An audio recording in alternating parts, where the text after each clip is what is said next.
Hello IGNOU students, आज मैं आपके लेकर आई हूँ एक्सक्लूसिवली BHIC 114 का जून 2025 का क्वेश्चन पेपर विद सॉल्यूशन, जो आपको सिर्फ उन्नति एजुकेशंस पर ही मिलेगा।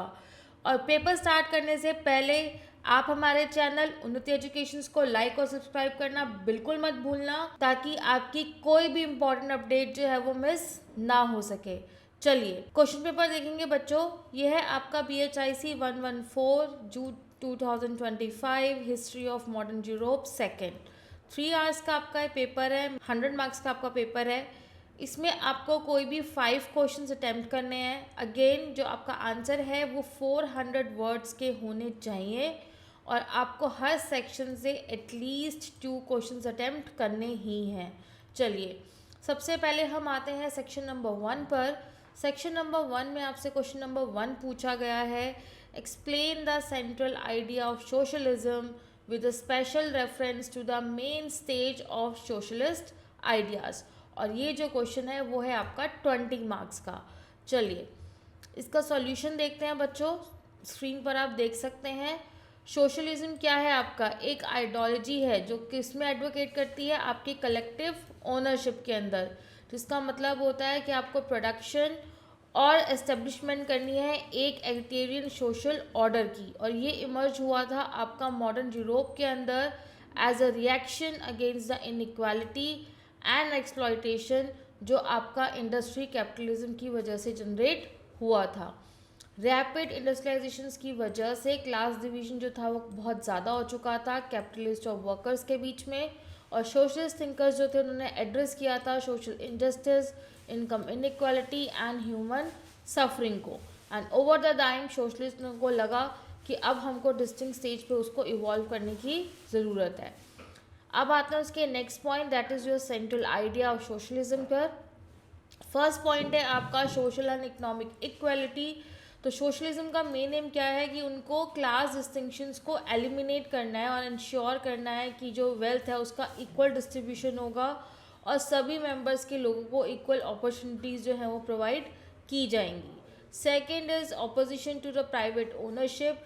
तो प्राइवेट ओनरशिप जो है आपके प्रोडक्टिव रिसोर्सेज की, उसको as a root cause of exploitation के तौर पे देखा गया। इनइक्वालिटी और क्लास डोमिनेशन का वही रीज़न था।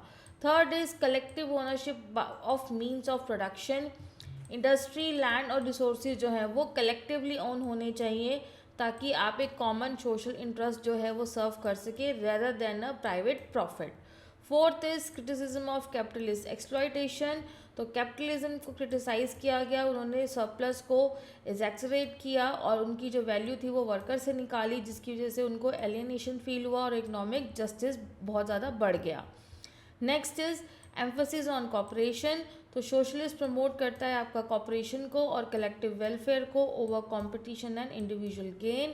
And the six point is social justice and welfare, कि इंश्योर करता है कि education, employment security, health care और बेसिक नीड्स जो हैं वो ह्यूमन डिग्निटी के लिए एसेंशियल्स मानी जाए।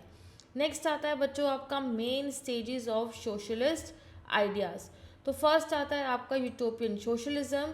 तो जो आपके अर्ली थिंकर्स थे जैसे कि आपका Saint Simon, Charles Fourier and Robert Owen, उन्होंने ये आइडिया प्रपोज किया था कि जो आपकी सोसाइटी है वो हार्मनी, कॉपरेशन और मोरल रिफॉर्म के ऊपर जो है वो बेस्ड होनी चाहिए without any revolutionary change. Second is आपका साइंटिफिक सोशलिज्म, जिसमें कार्ल मार्क्स और जो फेडरिक एंजल्स थे उन्होंने सोशलिज्म को डेवलप किया था, जो बेस्ड था आपके मटेरियल कंडीशन, हिस्टोरिकल डेवलपमेंट और क्लास स्ट्रगल पे रेदर देन अ आइडियलिज्म।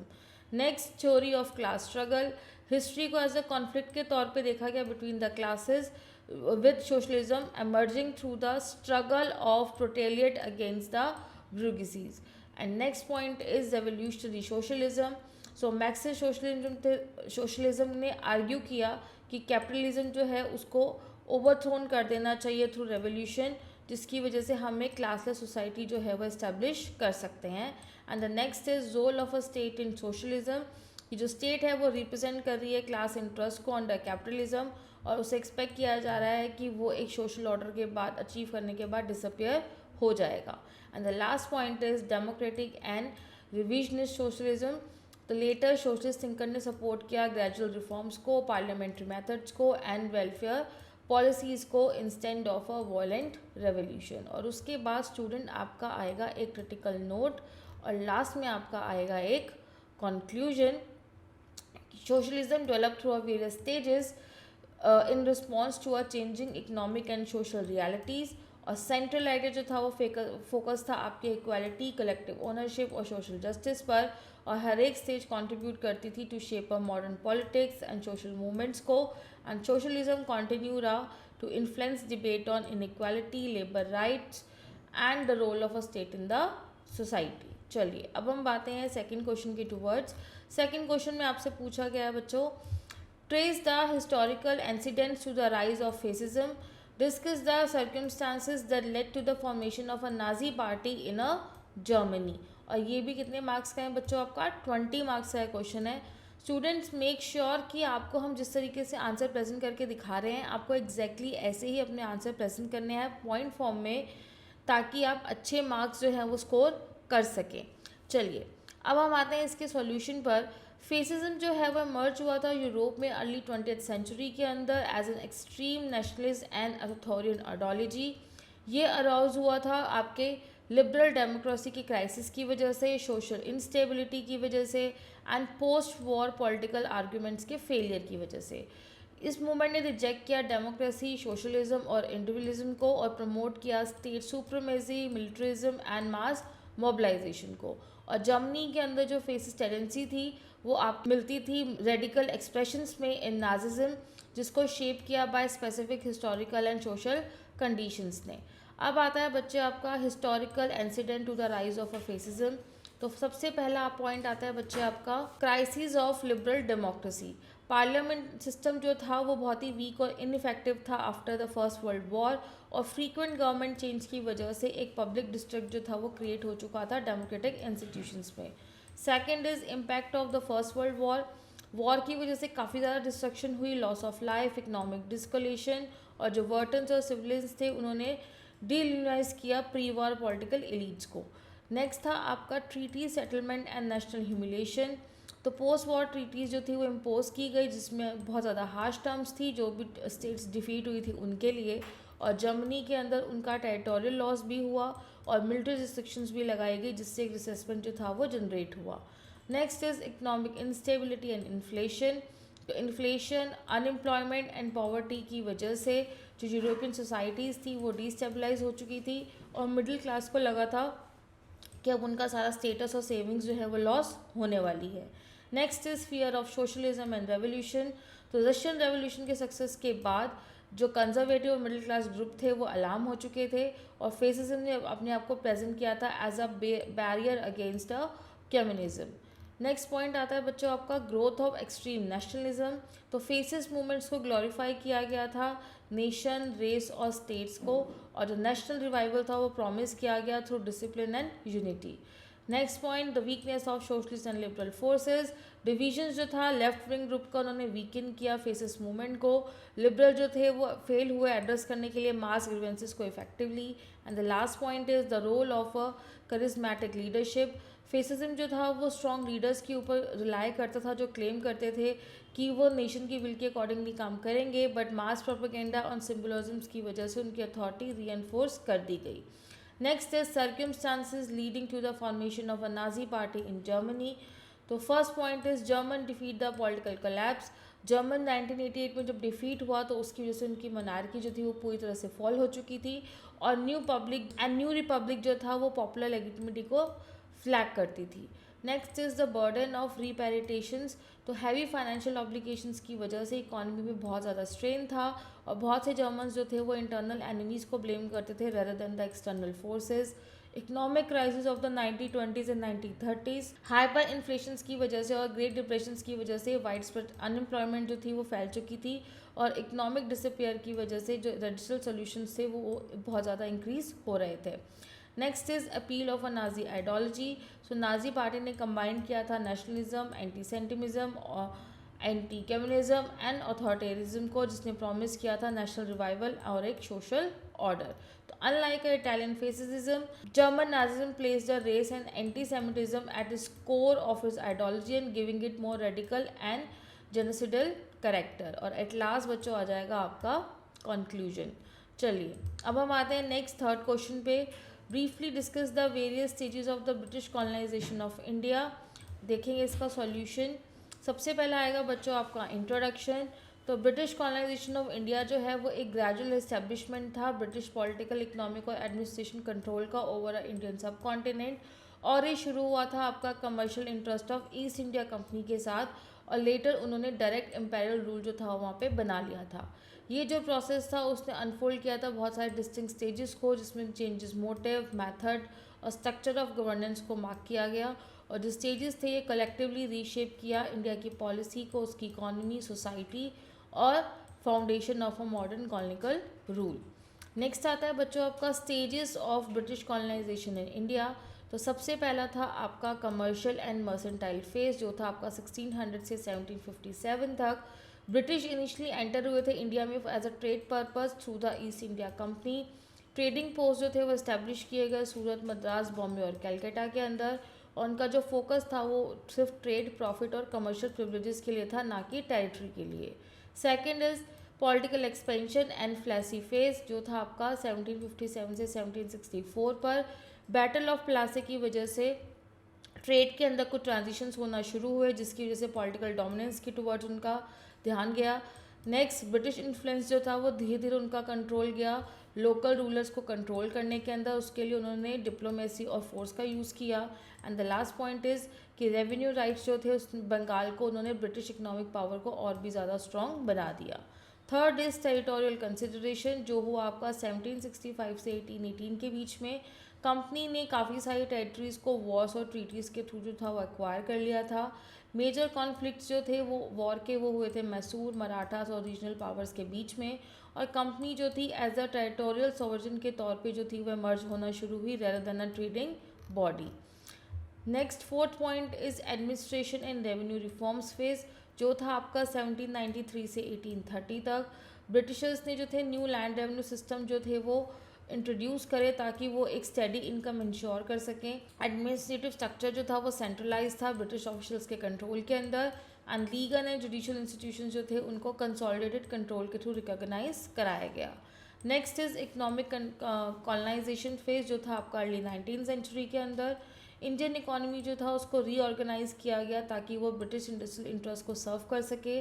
ट्रेडिशनल इंडस्ट्री को डिक्लाइन कर दिया गया ड्यू टू डिस्क्रिमिनेटरी पॉलिसीज़. और इंडिया जो था वो सप्लायर बन चुका था रॉ मटेरियल का and market for a British goods. Next is expansion of bureaucracy and army. Strong civil services जो थी वो क्रिएट की गई ताकि एडमिनिस्ट्रेशन को कंट्रोल कर सके. इंडियन आर्मी को रिकॉग्नाइज किया गया अंडर ब्रिटिश कमांड और मिलिट्री पावर इंश्योर किया ताकि वो रेजिस्टेंस को सप्रेस कर सके और लॉ एंड ऑर्डर मेंटेन कर सके. Next is ideological and cultural penetration. तो ब्रिटिश ने प्रमोट किया western education and legal ideas को. इंग्लिश लैंग्वेज जो थी वो टूल बन चुकी थी एडमिनिस्ट्रेशन का और लीड फॉर्मेशन का. और कल्चरल पॉलिसीज़ जो थी उनका मेन एम था कि कॉलोनिकल अथॉरिटी को और लिगमाइज करना. And the last point is crown rule phase जो था आपका 1858 से ऑनवर्ड्स. तो इस 1857 के रिवॉल्ट के बाद ब्रिटिश रूल जो था वो कंपनी से क्राउन के टूवर्ड शिफ्ट हो गया. गवर्नेंस जो थी वो और भी ज़्यादा सेंट्रलाइज एंड ऑथोटेरियन हो गई. और कॉलोनिकल पॉलिसीज जो थी उन्होंने एम्फेसिस किया स्टेबिलिटी और इम्पेरियल इंटरेस्ट को. तो unlike a European power British का कॉलोनाइजेशन जो था उसमें इकोनॉमिक एक्सप्लॉयटेशन और सिस्टमैटिक एडमिनिस्ट्रेशन कंट्रोल था ताकि ये और भी ज़्यादा ड्यूरेबल और वाइड रैंकिंग हो सके. चलिए अब हम आते हैं अपने फोर्थ क्वेश्चन के टूवर्ड्स. फोर्थ क्वेश्चन में स्टूडेंट्स आपको शॉर्ट नोट्स लिखने हैं किसी भी 2 टॉपिक्स पर जो आपको लिखने हैं 200 वर्ड्स में. फर्स्ट आपको दिया हुआ है इम्पैक्ट ऑफ मार्क्सिज्म, बी आपको दिया हुआ है ट्रीटी ऑफ वर्सलीज, सी आपको दिया हुआ है कॉन्ट्रन एंड डी the terror and the purges. मैं आपको चारों के ही सॉल्यूशन दिखाऊंगी बच्चों. फर्स्ट आता है बच्चों आपका इम्पैक्ट ऑफ मार्क्सिज्म. तो मार्क्सिज्म क्या है आपका एक सोशल इकोनॉमिक थ्योरी है जो कार्ल मार्क्स और फ्रेडरिक एंगल्स ने डेवलप की थी 19th सेंचुरी में. ये इमर्ज हुई थी for the condition of industrial capitalism की वजह से, क्लास एक्सप्लॉयटेशन और ग्रोइंग इनइक्वालिटी की वजह से. जो इसका मेन कंसर्न था वो था आपका मटेरियल बेसिस ऑफ सोसाइटी और struggle between a social classes. Marxism जो था उसने सिग्निफिकेंटली इन्फ्लुएंस किया था पॉलिटिकल थॉट को, सोशल मूवमेंट को, हिस्टोरिकल इंटरप्रिटेशन को in a modern Europe. First point आता है स्टूडेंट आपका क्लास स्ट्रगल। तो सोसाइटी जो थी वो आपके दो पार्ट्स के अंदर डिवाइडेड थी, ब्यूरोक्रेसिस और प्लूरट्रेट्स, जिसमें कॉन्फ्लिक्ट जो था उसकी हिस्टोरिकल चेंजेस की वजह से था। Second is historical materialism. So economic structure जो था वो डिटरमाइन करता है आपकी पॉलिटिकल, सोशल और कल्चरल इंस्टीट्यूशंस को। Third point is critique of capitalism. So explodes exploitation हुआ through surplus value and the wage labour की वजह से। Next is the role of the state, इसको as a instrument of class domination देखा गया। Fifth is revolutionary change, proletarian revolution को advocate किया गया ताकि प्राइवेट ओनरशिप जो है वो ख़त्म हो सके। Sixth is impact on a labour movement, inspire trade unions and worker organisation. Seventh is political parties, जिसकी वजह से सोशलिस्ट और कम्युनिस्ट पार्टीज जो थी वो यूरोप में राइज होना शुरू हुई। Eighth is Russian revolution, Marxist ideas ने 1917 रेवोल्यूशन को शेप किया और सोशलिस्ट स्टेट फॉर्मेशन जो थी वो बनना स्टार्ट हुई। और एट लास्ट बच्चों आपका आएगा क्रिटिकल नोट एंड उसका कंक्लूजन। चलिए अब हम आते हैं बी पार्ट पर। बी पार्ट में आपसे पूछा गया था treaty of Versailles. So treaty of Versailles जो था एक पीस सेटलमेंट था जो साइन हुआ था 1999 में आपके फर्स्ट वर्ल्ड वॉर के बाद। ये कंक्लूड हुआ था आपका between the allied power and the Germany के बीच में। जो ट्रीटी थी उसका मेन एम था कि आपको इस वॉर को फॉर्मली ख़त्म करना है और वापस से यूरोप को पॉलिटिकली और टेरिटोरिकली रीशेप करना है। इसने रिफ्लेक्ट किया था एलाइड के डिज़ायर को कि वो जर्मनी को पनिश करना चाहते थे और प्रिवेंट करना चाहते थे कोई भी फ्यूचर कॉन्फ्लिक्ट जो है वो ना हो। बट इसकी जो हार्श टर्म्स थी जिसकी वजह से यूरोपियन स्टेबिलिटी पे काफ़ी ज़्यादा इफेक्ट आया था। सो आपकी वर्सलीज पैलेस जो था ये ट्रीटी साइन हुई थी आपके वर्सलीज पैलेस में नियर पेरिस इन जून 1919। जर्मनी जो था वो स्लोली उसको रिस्पॉन्सिबल माना गया वॉर गिल्ड क्लॉज के अंदर। हैवी रिपेट्रेशंस जो थे वो इम्पोज किए गए जर्मनी पर। जर्मन के आर्म फोर्सेस को ड्रास्टिकली रिड्यूस कर दिया गया। आर्मी जो थी वो सिर्फ 1 लाख सोल्जर्स तक लिमिटेड कर दी गई। नेवी और एयरफोर्स को सर्वली रिस्ट्रिक्ट कर दिया गया। टेरिटोरियल लॉसेस को इंक्लूड उसमें अलास्का और ओवरसीज कॉलोनीज को इंक्लूड किया गया। आपके रियानियन लैंड को डीमेट्रलाइज किया गया। जर्मनी को एक्सक्लूड किया लीग ऑफ नेशन से। और इस ट्रीटी ने जर्मनी की इकोनॉमी और मोरल दोनों को ही काफ़ी ज़्यादा डाउन कर दिया था। और एट लास्ट आपका क्रिटिकल नोट एंड कंक्लूजन। चलिए अब हम देखते हैं इसका सी पार्ट। सी पार्ट में आपको कमेंट करना है बच्चों आपका कॉमिटेरन पर। सबसे पहले आता है इसका इंट्रोडक्शन। सो कॉमिटेरन जो है वो एक कम्युनिस्ट इंटरनेशनल ऑर्गेनाइजेशन थी जो इस्टेब्लिश हुई थी 1919 में। और ये की गई थी ताकि वो कम्युनिस्ट मूवमेंट को यूनाइट कर सके अक्रॉस द डिफरेंट कंट्रीज़। ये इमर्ज हुई थी after math of the Russian revolution और इसका एम था सोशल रेवोल्यूशन को वर्ल्ड वाइड प्रमोट करना। हेडक्वार्टर था इसका मॉस्को में जो सोवियत लीडरशिप के अंडर में फंक्शन करता था। और इसका जो गाइड था वो रेवोल्यूशनरी स्ट्रेटजी को इंटरनेशनली गाइड करते थे। और ये एक की इंस्ट्रूमेंट बन चुका था कम्युनिस्ट एक्सपेंशन का ड्यूरिंग द इंटरवॉर पीरियड। सो कॉन्टेरियन जो था उसको फाउंडेड किया गया था ताकि वो अर्लियर सोशलिस्ट इंटरनेशनल्स को रिप्लेस कर सकें। इनका मेन एम था coordinative activities of national communist parties. Third membership जो थी उसके लिए स्ट्रिक्ट रूल्स फॉलो करने पड़ते थे to ideological discipline. Fourth decisions जो थे वो सेंट्रली और लिए जाते थे और इंटरनेशनली अप्लाई किए जाते थे। फिफ्थ ये प्रमोट करते थे ओवरथ्रो ऑफ कैपिटलिस्ट सिस्टम को। सिक्स ऑर्गेनाइजेशन एनकरेज करता था class struggle and workers unity को। सेवन पॉलिसीज़ जो थी वो शेप ली गई by changing international conditions. Eight उन्होंने सपोर्ट किया एंटी इम्पेरियलिज्म मूवमेंट को कॉलोनीज़ के अंदर। नाइन्थ इंटरनल डिसएग्रीमेंट जो थे वो सेंट्रल अथॉरिटी के थ्रू ही रिजॉल्व किए जाते थे। एंड लास्ट कि इन्होंने पॉलिटिकल मूवमेंट को बियॉन्ड यूरोप भी काफ़ी ज़्यादा इन्फ्लुएंस किया था। और लास्ट आपका क्रिटिकल नोट एंड कंक्लूजन। उसके बाद आता है बच्चों आपका लास्ट फोर्थ पॉइंट जो था द टेरर एंड द पर्जेस।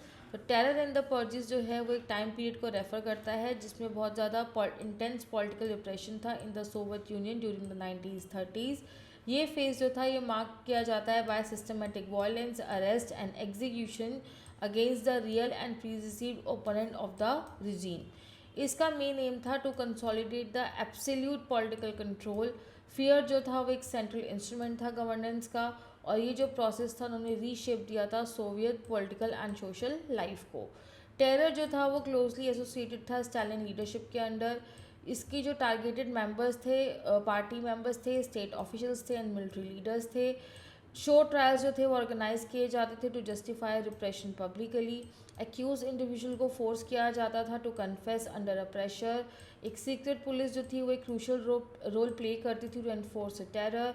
पर्जिस जो थे उन्होंने एक्सटेंड किया था to intellectuals, worker and peasants. Millions जो थे वो अरेस्ट किए गए, उनको इम्प्रिजन किया गया और एग्जीक्यूट किया गया। लेबर कैंप्स जो थे उनको यूज़ किया जाता था लोगों को आइसोलेट और अपने ओपोनेंट्स को पनिश करने के लिए। फियर जो था वो इंश्योर करता था कि लोग ओबीडियंट रहेंगे और कोई भी पॉलिटिकल डिसेंट जो है वो एलिमिनेट हो जाएगा। और उन्होंने इंस्टीट्यूशनल डिपेंडेंस को बहुत ज़्यादा वीकेंड बना दिया था। और एट लास्ट आपका क्रिटिकल नोट एंड कंक्लूजन। चलिए अब हम आते हैं सेक्शन 2 के टूवर्ड्स। सेक्शन 2 में आपसे पूछा गया है question number 5, examine the role of empire in fostering the activities of Christian missionaries and is impact on the religion of colonialism. और ये भी है आपके 20 मार्क्स का। स्टूडेंट इसका आंसर देखने से पहले मोस्ट इम्पॉर्टेंटली अगर आपको किसी भी चीज़ के रिगार्डिंग कोई भी हेल्प चाहिए तो आप हमारी टीम को कांटेक्ट कर सकते हैं या आप हमारी वेबसाइट unnatieducations.com/ignu पर जा सकते। यहाँ पे आपको solve assignment, previous last 5 years के previous year question paper with solution, guess paper and notes सब कुछ अवेलेबल है। आप एग्ज़ाम टाइम चल रहा है, आप लास्ट ईयर के 5 ईयर्स लेना बिल्कुल मत भूलना ताकि आपको इंपॉर्टेंट क्वेश्चन और एग्ज़ाम का पैटर्न क्या है वो क्लियरली पता चल सके और ताकि आप अच्छे मार्क्स जो हैं वो स्कोर कर सकें। चलिए अब हम आपको दिखाते हैं 5th का सॉल्यूशन।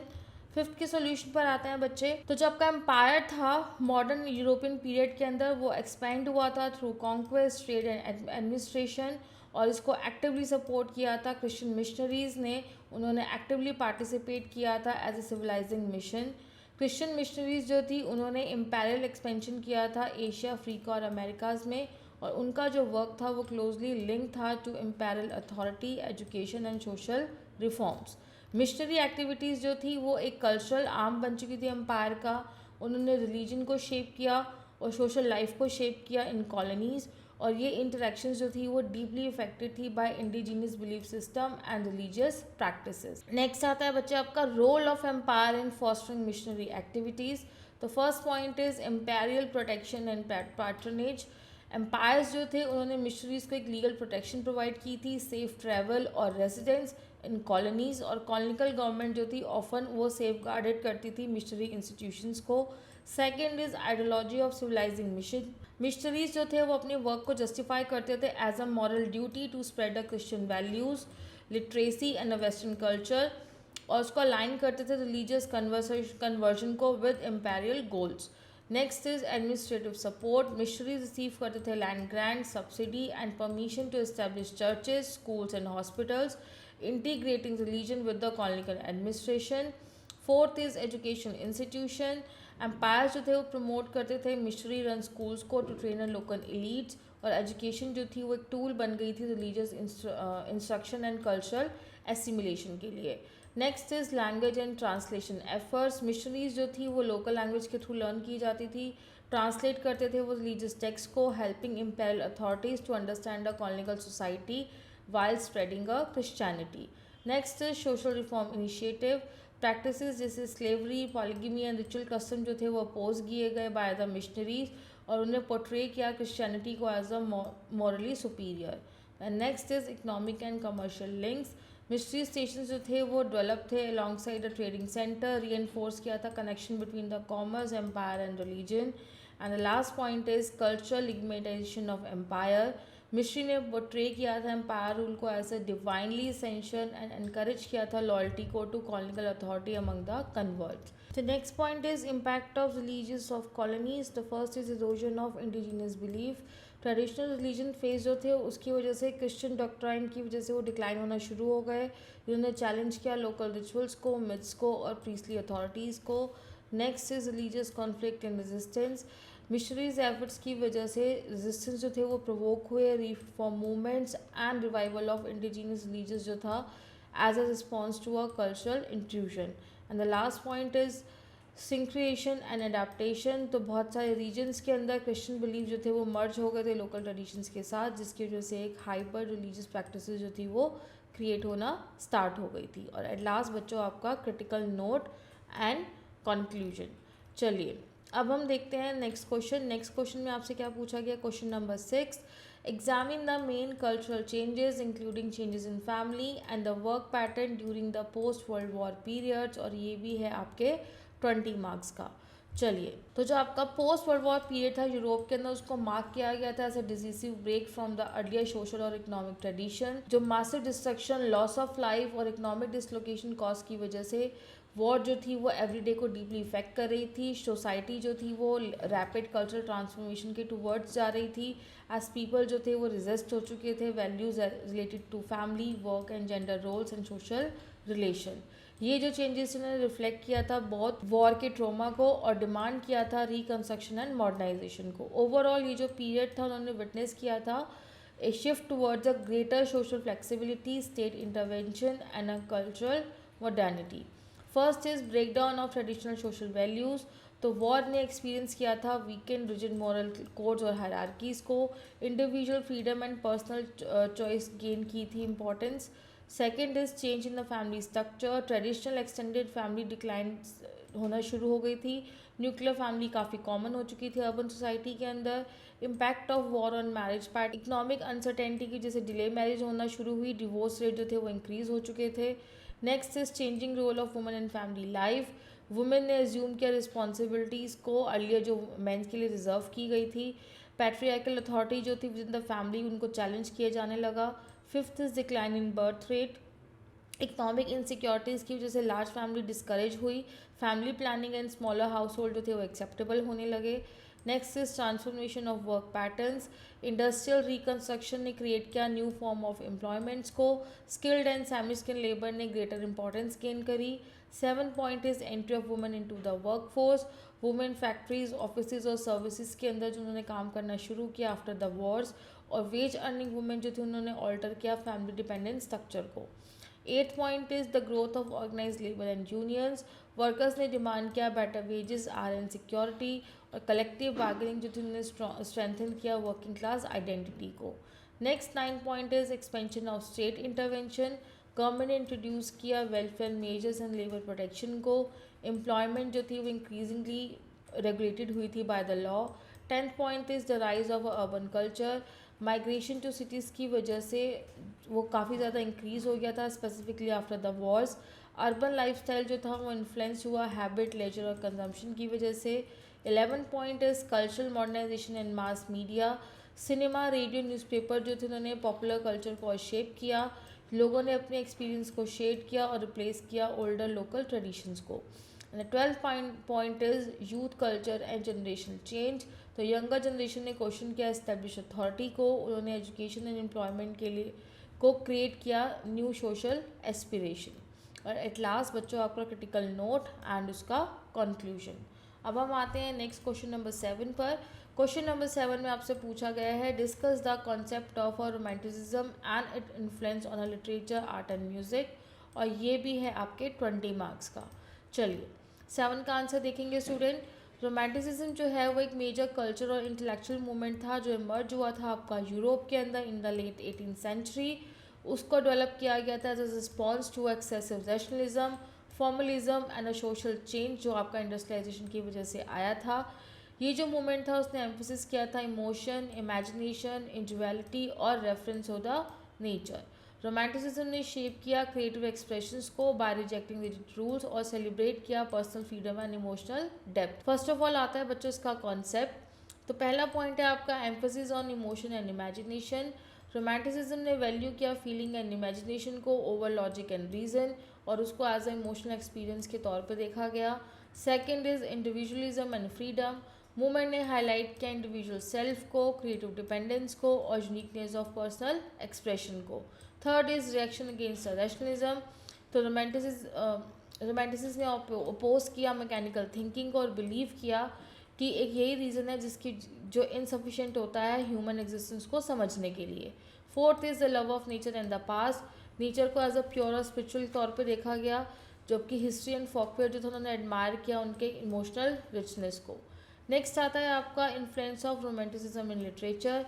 तो first is theme and subject matter. तो रोमांटिक लिटरेचर ने एक्सप्लोर किया लव, रिबेलियन, सफरिंग, नेशनलिज्म और सुपर नेचुरल को फोकस किया इंटेंस इमोशनल स्टेट पर। Next is style and expression. Writers ने क्लासिकल कन्वेंशंस को ब्रोक किया, अडॉप्ट किया फ्री फॉर्म्स को, लिरिकल लैंग्वेज को और इमेजिनेटिव नरेटिव्स को। And the next is focus on individual hero. Literature ने सेलिब्रेट किया लोनली, स्ट्रगली और रिबेलियस हीरो को, जिसको ऑफन कॉन्फ्लिक्ट के साथ देखा जाता था सोसाइटी के अंदर। नेक्स्ट पॉइंट आता है बच्चे आपका इन्फ्लुएंस ऑन आर्ट। तो first is artistic style and technique. तो रोमांटिक आर्ट ने फेवर किया dramatic scenes, bold colours, dynamic movement को rather than balance and symmetry. Next is emotional intensity in art. Artist का मेन एम था to evoke a strong emotional response. उन्होंने passion, suffering और awe को portray किया। And the last point is nature as a central theme. Nature को appear किया गया as a vast, powerful और मिस्टीरियस, और सिम्बलाइज किया गया freedom and emotional truth. Next आता है आपका इन्फ्लुएंस ऑन म्यूजिक। तो first is emotional expression in music. तो रोमांटिक म्यूजिक ने फोकस किया पर्सनल इमोशनल मूड पर, जो आपके स्ट्रिक्ट क्लासिकल स्ट्रक्चर्स के बियॉन्ड गया। And the next is musical innovation and nationalism. Composers ने ऑर्केस्ट्रा, रिच हार्मनीज और फोक एलिमेंट्स का यूज़ किया to express a national identity and a emotion. और एट लास्ट बच्चों आपका आएगा क्रिटिकल नोट एंड कंक्लूजन। चलिए अब हम आते हैं अपने नेक्स्ट क्वेश्चन के टूवर्ड्स। एथ, ये बच्चों आपका लास्ट क्वेश्चन है। अगेन आपको शॉर्ट नोट लिखना है किन्हीं भी दो पर, 200 वर्ड्स ईच। फर्स्ट है आपका कोल्ड वॉर, सेकंड है आपका एगिस कॉमेट, सी है आपका ideology of gender and D है आपका development in the field of science. तो चलिए सबसे पहले हम ए पार्ट देखते हैं। ए पार्ट में आपसे एक शॉर्ट नोट किस पे लिखने को बोला गया है? कोल्ड वॉर पर।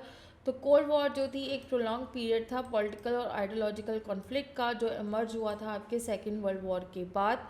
इसके अंदर आपकी जो राइवलरी थी वो अपोजिंग पावर ब्लॉक्स के ऊपर बेस्ड थी on a contrasting political economic systems की वजह से। सबसे पहला आता है बच्चों इसका कॉन्सेप्ट। तो फर्स्ट है आपका आइडियोलॉजिकल कॉन्फ्लिक्ट। तो कोल्ड वॉर जो थी वो रूटेड थी in opposition between a capitalist democracy and a socialist ideology, each claiming universal validity. Second is absence of direct war. Despite the instance hostility, the conflict जो थे वो direct military confrontation को avoid कर रहे थे और rely कर रहे थे इनडायरेक्ट मैथड्स पर। Third is origin of the old war. तो म्यूचुअल सस्पिशंस की वजह से after the war, power imbalance और कॉन्फ्लिक्टिंग पोस्ट वॉर गोल्स की वजह से ये जो टेंशन थी वो और भी ज़्यादा अराइज हो गई। Next is military alliances in blocks. जो राइवल अलाइंसेस जो थे वो फॉर्म किए गए ताकि वो पावर को कंसोलिडेट कर सके और एक स्ट्रेटेजिक डोमिनेंस जो है वो बना सके। Next is arm race and nuclear fear. उन्होंने वेपन्स को एक्यूमुलेट किया, एक्सेप्शनली न्यूक्लियर आर्म्स को, और एक क्लाइमेट ऑफ फियर और डेटरेंस जो था वो बनाना शुरू किया। Sixth is proxy conflict. Indirectly confrontations की वजह से डिफरेंट रीजन्स के अंदर राइवल पावर्स जो थी उन्होंने अपोजिंग साइड्स को सपोर्ट करना शुरू किया। And the next is political and economic influence. Economic aid, diplomatic pressure and propaganda जो थे वो यूज़ किए गए ताकि वो इन्फ्लुएंस को ग्लोबली और भी ज़्यादा एक्सपैंड कर सके। और एट लास्ट आएगा बच्चों आपका क्रिटिकल नोट एंड कंक्लूजन। चलिए सेकंड पे देखते हैं। सेकंड पे आपको नोट लिखना है एक्सेप्ट कॉमेट के ऊपर। आएगा सबसे पहले आपका इंट्रोडक्शन। तो एक लीडिंग इंटेलेक्चुअल थिंकर थे 19th सेंचुरी यूरोप के। वो एक बेस्ट नोन माने जाते थे पॉजिटिव फिलॉसफी के लिए, जिन्होंने एम्फेसिस किया था साइंटिफिक मेथड्स पर सोसाइटी को अंडरस्टैंड करने के लिए। और उनके जो आइडियाज़ उनका मेन एम था कि एक सोशल ऑर्डर क्रिएट करना है और प्रोग्रेस करनी है थ्रू सिस्टमेटिक नॉलेज। नेक्स्ट आता है बच्चों आपका life and intellectual background. Commitment to a scientific thought. Comte believe करते थे सोसाइटी जो है उनको स्टडी करना चाहिए through observation, reason and similar to natural sciences. Second is theory of the 3 stages. उन्होंने आर्ग्यू किया कि जो ह्यूमन नॉलेज है वो इवॉल्व होते हैं through theological, metaphysical and scientific stages. Third is positivist philosophy. जो फाइनल स्टेज का एम्फोसिस था वो एम्पेरिकल ऑब्जर्वेशन और रिजेक्टेड स्पेकुलेशन के ऊपर बेस्ड था और सुपरस्टिशन की वजह से। And the next is order and progress. Comet ने स्ट्रेस किया सोशल स्टेबिलिटी पर, डेवलपमेंट जो थी वो एग्जिस्ट होनी चाहिए but for a healthy society. Fifth is view on society. उन्होंने एम्फेसिस किया collective life and social harmony के ऊपर over excessive individualism. Sixth is role of a knowledge. Scientific understanding, according to the comet, could guide moral reforms and social improvement. And the last point is influence on thought. उनके जो ideas थे later वो approaches to social organisation and intellectual inquiry के through shape लिए गए. Next आता है बच्चों आपका उसके क्रिटिकल नोट एंड कंक्लूजन. अब आता है आपका सी पॉइंट जिसमें आपसे पूछा गया था आइडियोलॉजी ऑफ जेंडर. तो आइडियोलॉजी ऑफ जो जेंडर है वो रेफर करता है सोशली कंस्ट्रक्टेड बिलीफ और आइडियाज़ को जो डिफाइन करता है रोल्स, बिहेवियर और एक्सपेक्टेशन को फॉर मैन एंड वुमेन. और ये जो आइडियाज़ हैं डेवलप हुए हैं हिस्टोरिकली और इनको री इन्फोर्स किया गया है सोशल इंस्टीट्यूशंस के थ्रू जिसमें उन्होंने पावर रिलेशंस को शेप किया और सोशल हायरार्कीज. अब आता है बच्चों आपका कॉन्सेप्ट एंड मीनिंग. फर्स्ट है आपका social construction of gender. Gender roles को शेप किया गया by society rather than biology. उनके एप्रोप्रिएट बिहेवियर को डिफाइन किया गया for a man and a women. Second is patriarchal structure. Gender ideology जो था ऑफन सपोर्ट किया गया मेल डोमिनेंस को और फीमेल सबॉर्डिनेशन को in a social and family life. Third is separate spheres. Men's जो थे वो एसोसिएटेड थे पब्लिक लाइफ और वर्क के साथ और जो वुमेन जो थे उनको कन्फाइन किया गया डोमेस्टिक रिस्पॉन्सिबिलिटीज़ के साथ. Fourth is education and morality. Gender ideology जो थी उसको इन्फ्लुएंस किया गया through access of education. Promote किया गया मॉरल आइडियाज़ को जो आपके ओबीडियंस और मॉडेस्टी के ऊपर बेस्ड था. Fifth is legal and social norms. Laws और जो कस्टम थे उनको री एनफोर्स किया गया through unequal rights and limited women participation. Next is impact of industrialisation. Economic changes ने इंटेंसिफाइड किया जेंडर डिवीजन को by redefining work and family goals. Seventh is resistance and reform. जो भी challenges थे gender ideology के वो मर्ज हुए through social reform movement and demands for equality. And the eighth is long term influence. Gender ideology ने shape किया social relation और debate किया उनके राइट्स और आइडेंटिटी पर. अब हम आते हैं अपने लास्ट पॉइंट पर जो था आपका डी पॉइंट जिसमें आपसे पूछा गया था developments in the field of science. तो सबसे पहला आता है बच्चों आपका introduction. 19th and 20th century ने विटनेस किया था major development in the field of science जिसने ट्रांसफॉर्म किया था यूरोपियन सोसाइटी को. साइंटिफिक प्रोग्रेस जो है उसने काफ़ी सारे वेज जो थे आपके चेंज किए थे जैसे कि आपका way of understanding nature, human life, influencing industries, medicine and thought. अब आता है बच्चों आपका major scientific development. First is advances in physics. New discoveries ने ऑल्टर किया traditional view of matter, energy and natural laws को. Second is growth of chemistry. Scientific experimentations की वजह से प्रैक्टिकल एप्लीकेशंस होने लगी इंडस्ट्रीज और मैन्युफैक्चरिंग के अंदर. Third is biological science. New theory expand हुई और अंडरस्टैंड किया लाइफ प्रोसेस और ह्यूमन ओरिजिन को. Fourth is medical process. Scientific methods ने इम्प्रूव किया diagnosis, treatment and public health practices को. Fifth is technological innovation. Scientific knowledge ने contribute किया टू मशीन्स एंड टूल्स जिसने डेली लाइफ को रीशेप किया. Sixth is scientific institution. Research laboratories and academic bodies ने promote किया systematic investigation को. Seventh is impact on society. तो science influence किया education, history and social thought को. And the last point is scientific outlook. इसने emphasis किया observation and experiment पे जिसने स्ट्रेंथन किया कॉन्फिडेंस इन अ प्रोग्रेस. और एट लास्ट बच्चों आपका critical note and conclusion. So student ये था आपका BHIC 114 का जून 2025 का क्वेश्चन पेपर विद सॉल्यूशन. आप देख सकते हैं हमारी टीम ने बहुत ही इजी लैंग्वेज में और प्रेजेंटेबल फॉर्म में आपको आंसर प्रेजेंट किया है.